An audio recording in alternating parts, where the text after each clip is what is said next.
এক দশক পরও তেমন কোনো অগ্রগতি নেই সাভারে রানা প্লাজা ধসে হাজারো শ্রমিক হতাহতের ঘটনার মামলার। পোশাক শ্রমিক সংগঠনগুলোর অভিযোগ, রাষ্ট্রপক্ষের গাফিলতির কারণেই এমনটা হচ্ছে।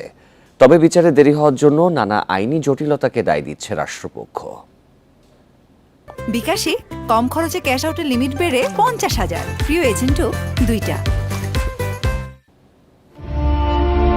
2013 সালের 24 এপ্রিল পোশাক খাতের ইতিহাসে ভয়াবহ দিন। সেদিন সাভারের রানা প্লাজা ভবন ধসে পড়ায় মারা যায় 1133 জন শ্রমিক, আর আহত হয়ে কর্মক্ষমতা হারান কয়েক হাজার। ওই ঘটনায় অবহেলাজনিত মৃত্যুর অভিযোগে হত্যা মামলা, ইমারত নির্মাণ আইন ভঙ্গসহ 14টি মামলা হয়। এর মধ্যে শ্রম আদালতে চলছে কলকারখানা ও প্রতিষ্ঠান পরিদর্শন অধিদপ্তরের 11টি মামলা। এত মামলার মধ্যে শুধু দুদকের মামলা নিষ্পত্তি হয়েছে। তবে 11 বছরেও বাকি মামলাগুলোর কুলকিনারা করতে পারেননি রাষ্ট্রপক্ষ। শ্রমিক সংগঠনগুলোর অভিযোগ, রাষ্ট্রপক্ষের অবহেলাতেই ন্যায় বিচার পাচ্ছেন না ভুক্তভোগীরা। সরকারি যে লয়ার, তারা আরও বেশি যত্নবান হওয়া উচিত, আরও উদ্যোগী হওয়া উচিত। এই জায়গাটায় তারা উদ্যোগী হচ্ছেন না।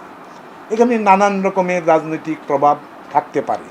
বিচারহীনতার কারণে বারবার এই ধরনের ঘটনা ঘটছে বলে অভিযোগ তাদের।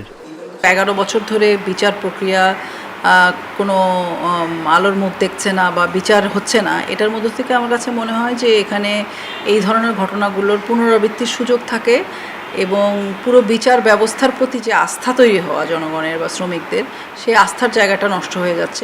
তবে রাষ্ট্রপক্ষের দাবি, সাক্ষ্য গ্রহণ থেকে শুরু করে নানা জটিলতায় ঝুলে আছে সব মামলা।